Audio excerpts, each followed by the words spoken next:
Thank you for being here. This is the Zoliart Montana podcast. I'm Linda, consultant for Zoliart, here with Zoli Althea Brown. If you are the type of person that feels like they don't belong, or sometimes you just want out of this reality, you are in the right place. The We've first been there. question I want to ask you today, Zoli, is why Yeah, is it so hard to be authentic? Why does the world seem too scary to be who we are? that is a great question, and I think that's our life journey, and that Yeah. because we come in forgetting our other lives, we forget this, we forget that, but what do we remember? We remember that we want to remember. We spend our whole lives asking questions, and I think the authenticity piece as we get older, I think it gets easier, especially at my age of a crone over 70. So many of the things I worried about doesn't matter. Just don't go there. Find something else to do. And what happens is we turn our investigation more towards what can we do to make service. And I think the authenticity comes from making a service oriented life rather than a me oriented life. But when you're 20, who the heck wants to do that? Very few people because you're young, you're vibrant, you got all this stuff going on. So what? You'll figure it out. So what? That's a good point. It does seem to get easier the older we get. And at first, it feels almost like the world's too big for us to be who we are, or we have to fit in. And that goes against what our nature is. Well, think about it. We're trying, especially before your Saturn return, 26, 30. And we've addressed this before when your brain is finally bathed in all the hormones, the neurotransmitters are working better. The frontal brain is more developed. Is the aha moment of, oh my gosh, I need to do something here. I want to do something. Hopefully that will happen. But we can't really do much before then because we're still children. We are still children. So these phases in life that I address quite a bit have been important to me. I don't know about anybody else, but they're apparently there. That's why we have age limits on things. That's why we have rules about when you can do whatever because of our neural capacity. But our soul capacity is to encompass this personality that changes every life that we have and say, who am I this life? What gifts did I come in with? What graces do I have now? What do I have to offer? And I think a lot of it has to do with the age we're in, the Aquarian age, which is Ray 7, ceremonial order and working in a group. So now we have the opportunity to work with one or more people if the group is three. And I joke and I say, well, that's a big Harley rally, whatever. It can be anything. But when we join with like minded others, we can create more because there's the energy available. It's like a plasma. It's like something that's available. It has viscosity that we can take and physically use and create reality with. I love that. And I see that in our work with Zoli Art, how you bring your gifts and everybody that's a part of it has each their own skills to bring to the table and we lift each other up in that way. We do because I can't do what y'all do. Hello. I've been doing this for 50 years. How long did it take to get to this point? I had to learn enough to say, I need to let go of this. It was like I had the art, the music, and the writing all living in, it was like in the mother's basement. You got a 27-year-old living in mom's basement. Not that that's bad, but if you're not doing anything, that's bad. So I was hiding everything out because I had fear. I don't have those fears anymore, but I'm older. I mean, I count a lot to that. Being willing to put yourself out there gets easier when you get older. And working with other people. With Zoliart, we are very specific about letting people do what they do the best. The artists that hire on Zoliart, you, Tina, Trisha, people do this is your encapsulated specialty. It has boundaries to it. And it's like beautiful balloons floating in the sky. You don't want them to crash and touch, but you can enjoy and you can learn from that too. You can learn from other people. So how do we work with other people? Well, we have to be kind of unto ourselves. We have to know how to work with ourselves first, but it takes a lifetime. But I think bringing up that conversation and discussing it with people, if you can, I think that'll make a big difference. I was thinking this morning about my Hunka family on the Rosebud Sea Reservation. 80 people. We have somebody graduating from high school every year for the next 20 years. But they have rituals. They are ritualistic. There are things that females do and things that males do, even with the language. And those things have been carried through. And so there's more understanding and basis of that of how to work in a group. But they do it specifically. Some of the old religions do that. But you have to find what works for you. Everybody has to find it. Go explore your mind, figure it out. It's a wonderful journey. I love the term that you used, soul capacity. It it kind of encompasses more than what we normally think of our ability, and reminds us that we have ability beyond our physical body. Yeah, I have issue with that. I've spoken to you about that. I can't do the continuity of consciousness, the going into a dream and changing it. My husband can do that. You can do it. Me, forget it. Big psychic researcher. No, it's not a skill because it's not what I do, but there are other things that I can do. So you need to find what you're interested in. And when you put the interest in something, you're directing your will into that. And the very act of directing your free will into something enables it and it gives it boundaries and it gives it form. And that's what we're here to do, to bring the ideas of our soul, the soul that we have from every lifetime, into this specific life. It's a very precious thing. There are 60 million souls waiting available for incarnation on this planet. And we have what? We have almost a little over 8 billion. That's too many. About four is perfect. Who knows? That's what I heard. So accept it or not. But every life, the soul comes in and reaches more and more and more into our daily life and into our personality. And our person dash ality is how we are a person. We are a different person in many different lifetimes, but we carry that same soul that lives. It lives beside your left-handed heart is a little place that it lives, and that is very loosely put. Look in theosophy, but the soul is there, and it has weight. And the seed atom from the body, from the astral, from your astral body, your mental body, these go from one life to the next with the memories of that. That's why sometimes you'll meet somebody and go, "I do not like that person," or "Oh my God, where have you been?" A lot of times it's soul memory.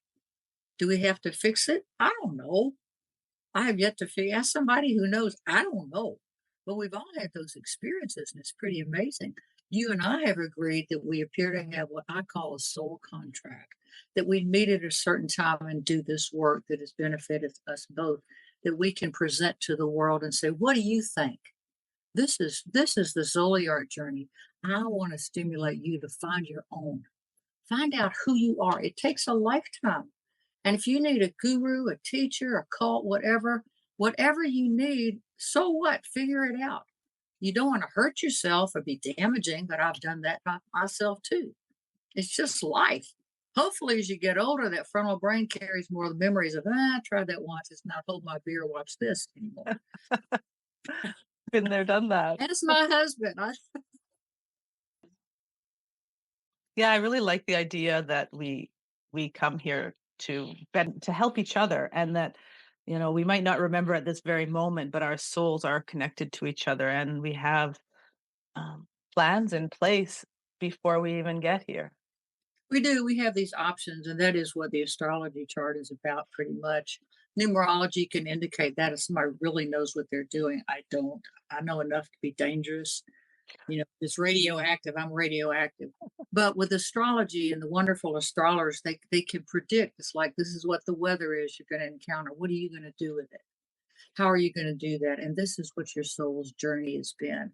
And this is what's available to you in this life. Is there more? Maybe. Can you change that? I don't know. I really don't know. I think certain things are just set, and that's Saturn. Saturn rules time and space.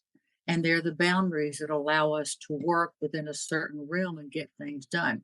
In order to learn, we usually have to go into classrooms of sort, not physical ones. And we get tested, and it's hard.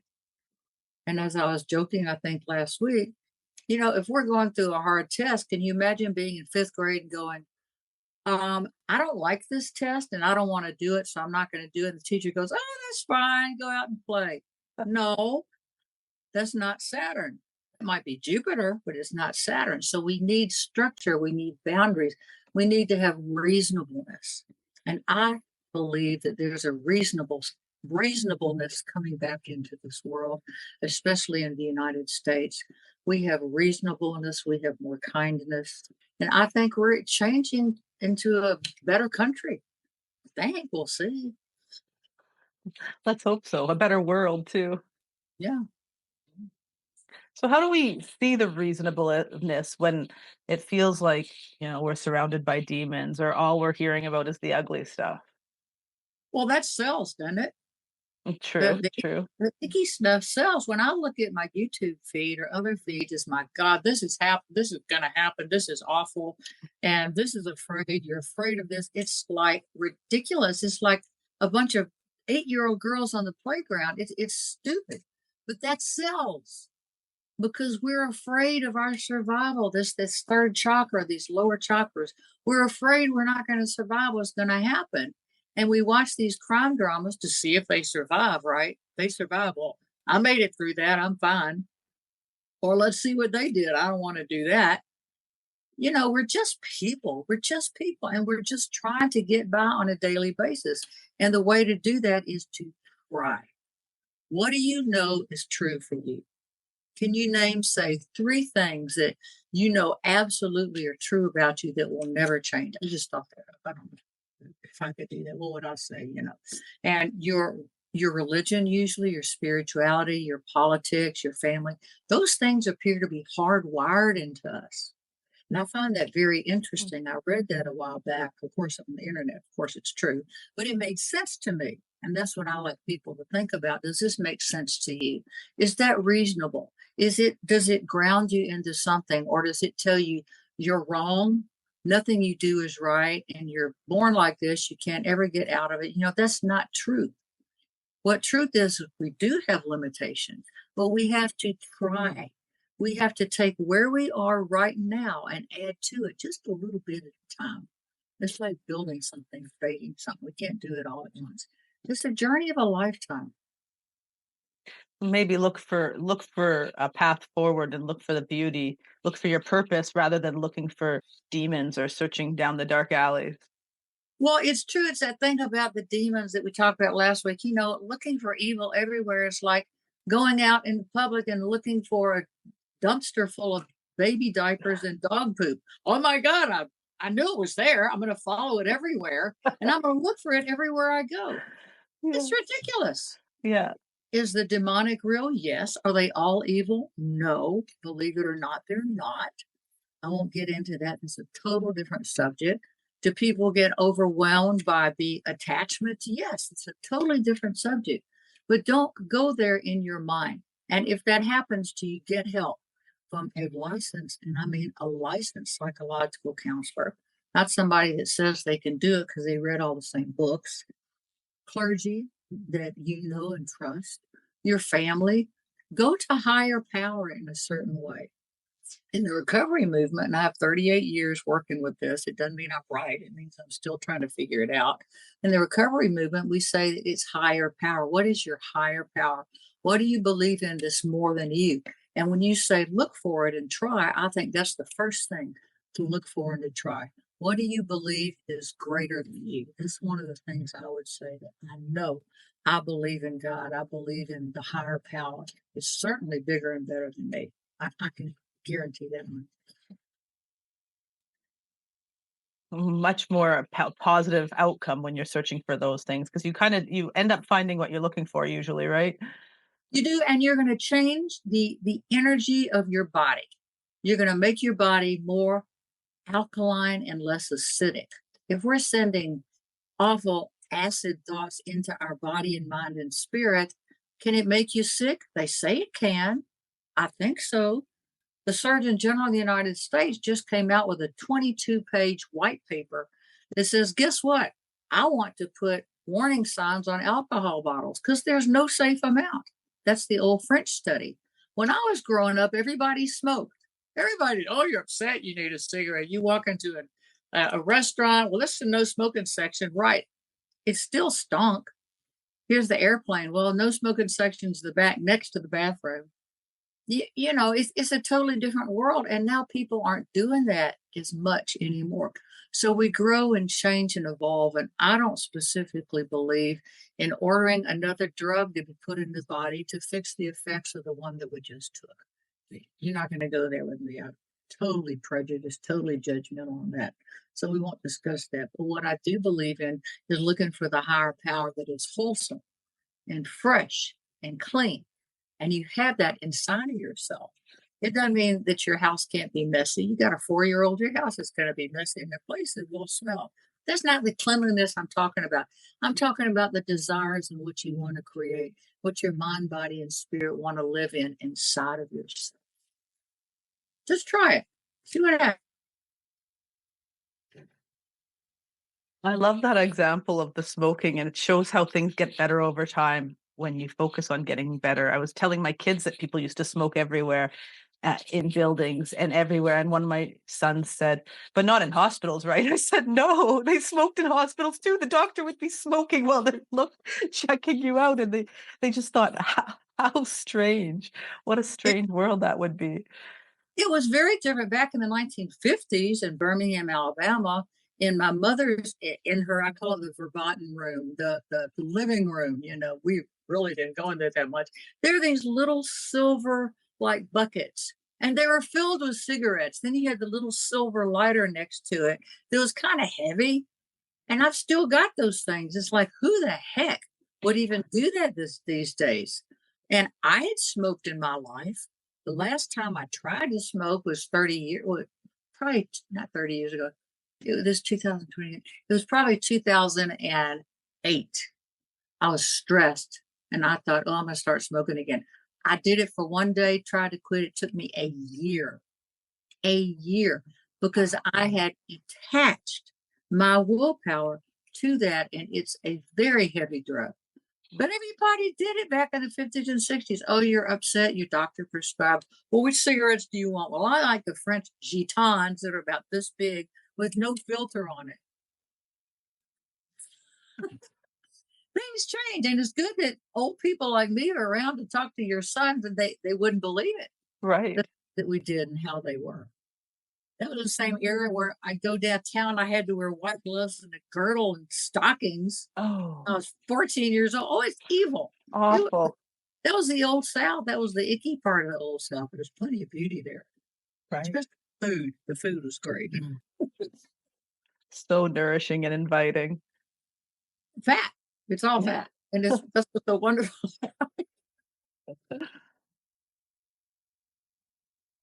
And when it comes to the soul, it's the same thing. When we know better, we can do better. When we start focusing on trying and learning, like you mentioned, the higher power, we become better versions of ourselves, or more real versions of ourselves. I don't know. It's up to you to decide that for yourself. But I know that the Jesuit priests talk about something that I like a lot. I think probably Roman Catholicism does too, that we can be either in desolation or consolation. And we want to console ourselves. We want to be comforted. We do that with nurturing. How do we do that? Do we use addictions to nurture? Yeah. I've already told this story about me and the chocolate candy bars with protein in it. Oh, they're protein bars. No, those are candy bars with protein in them, Zoli. 15 grams of carbohydrate. But I'm like, oh, no, no, no. They're so good for me.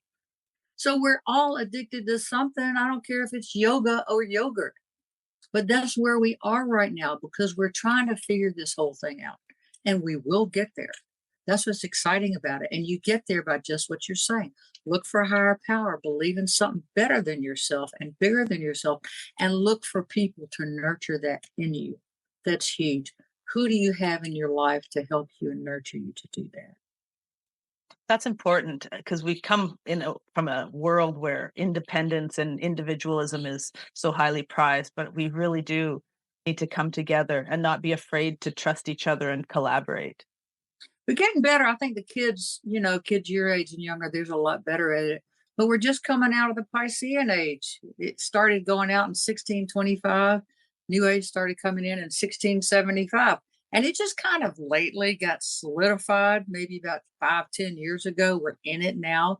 And so I'm a vestige. People like me need to die out. Don't rush it. But the whole idea is to move past that. So we are in the epoch of new energies coming in and new changes coming in, and we are the keepers of those flames. Everybody here has a reason to be here. It is precious. And if you are feeling lost, angry, suicidal, you don't know that in 60 seconds, something's not going to change. In 60 seconds or 1 second, something could change. So wait, just wait, wait, wait. Find something to hold on to latch on to. And if you're having neurological problems, if it were me, I would find psychiatric help, psychological help. There's so much help out there. And there are times in my life where I just didn't look for it because I got more out of feeling like crap and the low level victimhood that I was at, my codependency when I was in my 30s. Oh my God, what a drama queen. My mother's family, part of it, owned the Schubert Theater in New York.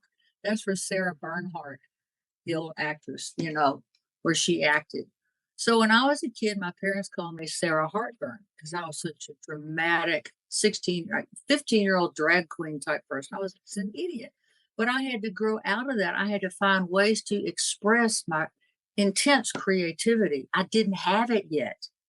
I didn't have it. But what happens is we get corralled. We get sometimes blinders put on and we get stressed to the point that we have to choose.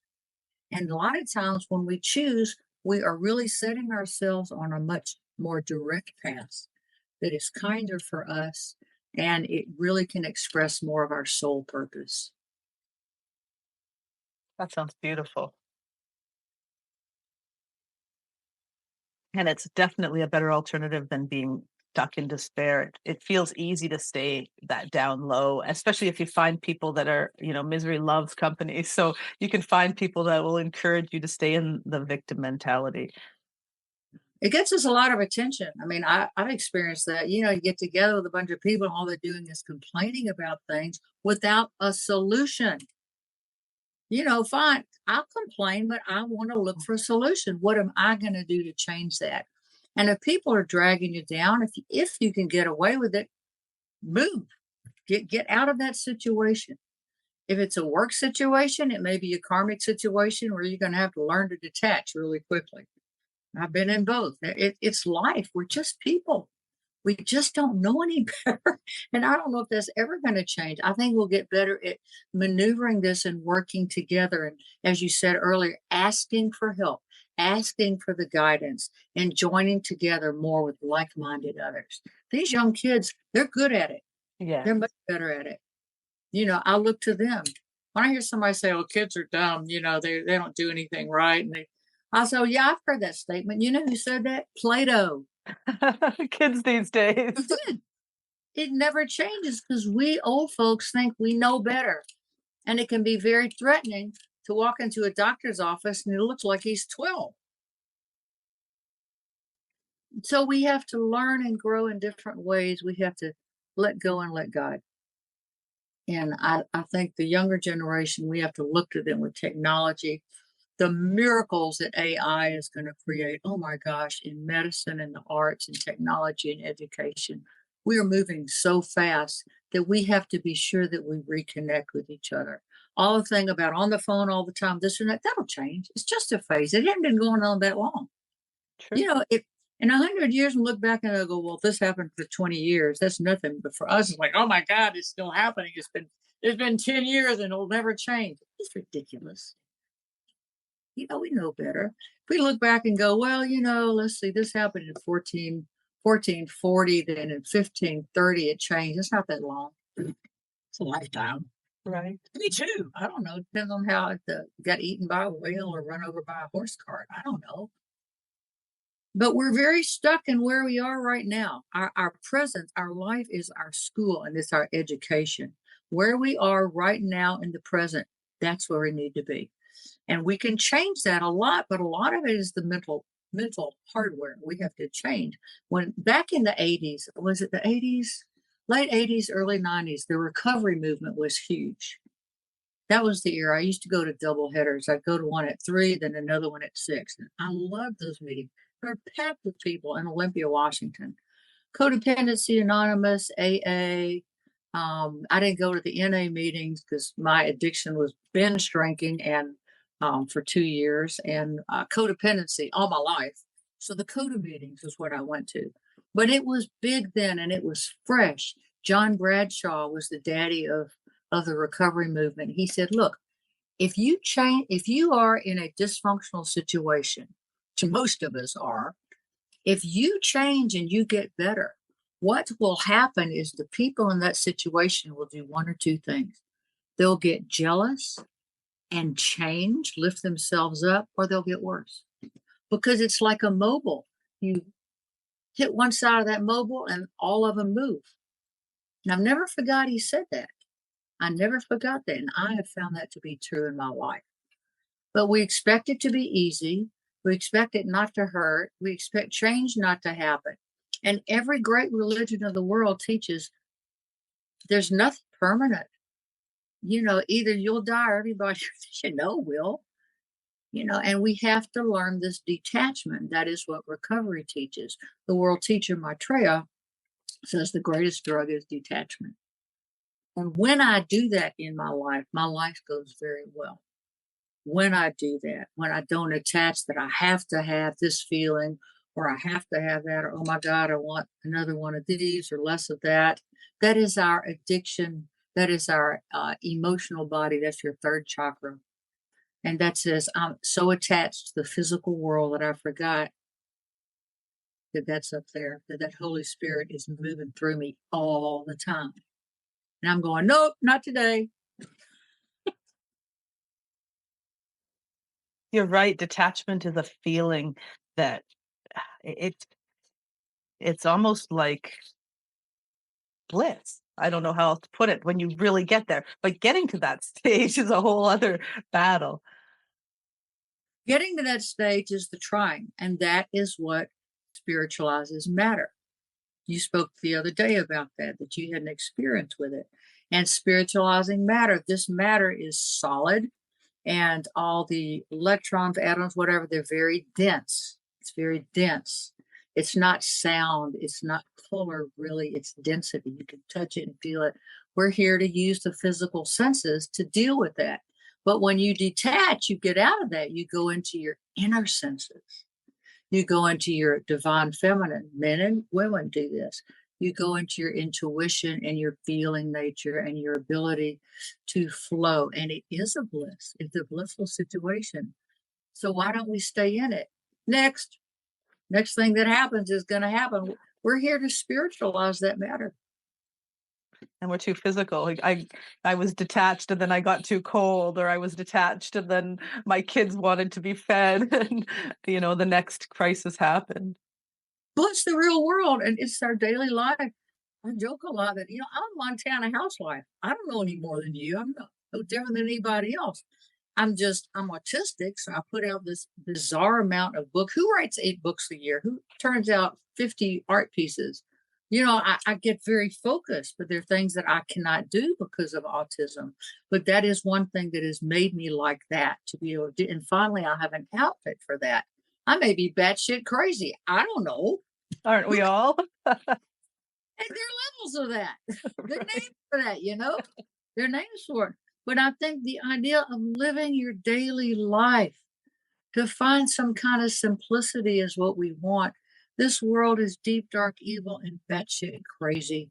And there is beauty in it, but we have to bring the light into it. We are the light bearer, and there is great beauty here. And that's what we look for. That's that consolation. That's that little piece inside of us that says, what if? What if? A little tiny spark of hope that's there no matter what. Yeah. And it wants company too. And we meet people who inspire us, which is how I hope this is what these podcasts are doing, saying, look, this is my experience. I'm a almost 71-year-old Montana housewife who's just rather eccentric, but I live a simple life. I get up in the morning. First thing I do is go out there and see if there are any turkeys. If there's turkeys out there, wild turkeys, I can throw them some sunflower seed. Then I make some coffee. Then I feed my cat. And I get about this is every day I do this same thing because it gives me groundedness and balance. My husband gets up, he's big and growly, get him something to eat. He's Shrek. I call him Shrek. He's adorable. I love him. And he puts up with me. And then what does the day offer? We have to do errands. There are things we have to do. But it's the have to do that tempers this addiction. If you had a sick child and you'd planned on going with your girlfriends to have coffee, you'd attend to the sick child. This is this restriction that we have, and we can't have it be an end all that is going to end our life if we have these restrictions. We can't have that. We can't be spoiled brat Hollywood starlets. We can't do that. It's not even a real life. So we live on camera for ourselves and those who know us, you see. But the camera often turns within. Before we go to sleep at night, we close our eyes. What runs through our mind? How much? Do you fall asleep right away? It's a lot of stuff. But this is our daily life. And this is that chopping wood and carrying water that we've talked about. It's the reverence of just having a simple life. You can be a multimillionaire and have a simple life. Here in Montana, there's almost everybody drives a pickup truck. There's this guy I know, he's driving a 1960 something Ford. It's falling apart. He dresses in Carhartt and cowboy boots. He's a multi-millionaire. He doesn't care. What does he do with his money? I don't know. But this is a simple person living a simple life. And we can find that within ourselves. We need enough to live on. We have to render to Caesar what is Caesar's. You have to pay taxes, whatever they are. You have to go and pay for things in a store. And the people that don't do that, they're sitting in jails or prison. I don't know. We got to have these rules, and that's what we fight against within ourselves. What rules have we made to make sure that we have a simple life? We fight that, and we think we should have more than we deserve. And to deserve something is to deserve. You see, we are deserving ourselves. That's beautifully put, and it reminds me a lot of the unification prayer. Yes, I love that prayer. That prayer was given to hierarchy maybe in 1944, given by hierarchy. And the prayer, when you say this prayer, we're guided to say this every day as far as theosophy, the Maitreya work. What it does is it melts away divisions. How does it do that? It's an invocation. It is energized with power that came from somewhere else. And it causes us to work together. The sons of men are one, and I'm one with them. I seek to love, not hate. I seek to serve and not exact due service. I seek to heal and not hurt. Let pain bring due reward of light and love. Let the soul control the outer form in life and all events, and bring to light the love that underlies the happenings of the time. Let vision come and insight. Let the future stand revealed. Let inner union demonstrate and outer cleavages be gone. Let love prevail. Let all men love. Don't change it. Don't add your own words to it. You don't have to do anything. Because the sons of men, hierarchy calls all people men. The sons of men are one, and we're one together. And when it says to serve and not exact due service, to do things in service, don't expect to get something back. To heal and not hurt. And to let pain, distress, bring the due reward of light and love. It will.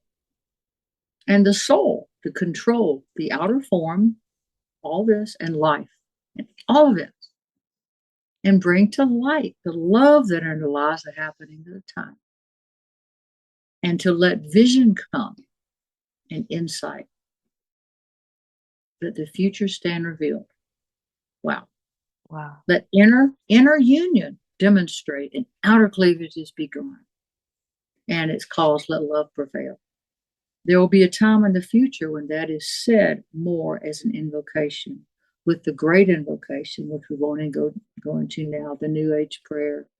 I'm the creator of the universe. You say that from the soul. It took me 2 years to say that. Seriously. But that prayer is said often. And when we say that, and it's on the internet, you can find it. When we say that, it melts away all these dramas and traumas, at least for a little bit. At least for a little bit. It The really whole is a prayer for our time. it is. It was released after the two great wars, which was really one war, went underground for a while, But it was released to bring, and it wasn't that far long ago. 1944. I was born in 54. Not that long ago. Our grandson says, "Wow, Grandma, you're born in the middle of the last century," and he looks at me looking for cracks, I think. But he's 8, he's 8. I don't blame him. I'm looking for cracks too. My kids always are fascinated that I'm older than Google. So Well, just wait. I'm not cursing your older age, but just wait. It's pretty funny. That's how we keep things in perspective. We had different ages and different people around us. I was sitting waiting for a massage once. It was in Olympia. I'll never forget this. And there was 2 girls sitting there. This is before all the phone thing. This is probably 1990. And they were talking about hothouse plants. I said, "I love hothouse plants." They said, "Yeah, great, isn't it?" I said, "Yeah, I love philodendrons." They went, "Duh, it's a group." oh, all right then. Yeah. And that's when I said, "Oh, I may be 40. I may be close to 40." Things happen and we change and we have to adjust. It's the great adjustment. Yeah, it's funny. Now the 1900s are the olden days. The good old days. Yeah, I Were agree. they good? I don't know. I mean, I don't know. When I talk to a kid, I say, "Now a kid, when he born?" 2008. I'm going 2008. Okay. So, and I really don't know what to do with it because we get addicted to and attached to the time and the space, and that's what causes us problems. Right. I firmly believe that we are guided every day by our advisors, those who advise us and guard us. I communicate with them a lot. Everybody does. You may not be aware of it. I don't have any skills that you don't have. You don't have any that I don't have, but we don't express them, or we may not have gone to that school enough to be able to put it out there. As a psychic medium, I've certainly been tested and tried for 50 years in this field. My work with demonology, my work with recovery, it all has come into one big piece. And that is the books, that's the writing, that's the art, it's the expression of getting this out of the body. You have to get it out. I think that's why when kids have a good temper tantrum, they're smiling the next minute and you're still pissed off. That's so true. We do need to get it out. That's 100% accurate. And we're often holding things back because we don't want to be seen as weird, or we want to make people think we're a certain way, but that just adds to the strife. That's what all the advice columns on the newspaper are about. That we write in going, "Is it okay to say this? Is it okay to do that?" We just need permission, and maybe we do. It's part of human nature because we're all programmed as kids. Do not talk to Aunt Sally about this. Do not. You're thinking, why? Because she's awful. No, you can't do that. So we all get programmed. We're trying to be protected and we're trying to protect. It's just part of life. I don't think that's ever going to change. So it goes back to what we started with. We just have to keep trying. We have to keep trying. It's that precious effort. When you try, you lift yourself out of yourself. You believe in something better than you. I can't see the result, but I'm going to try. I'm going to detach from having to know what that result is. And I'm just going to try. I'm going to make an effort. I think that's a good inspirational place to leave it, to encourage people, whatever you do, until the next time, whatever you do, just keep trying. And you can remind me of the same thing. Thank you. Absolutely. Thank you. Thank you so much. And we look forward to talking again next time.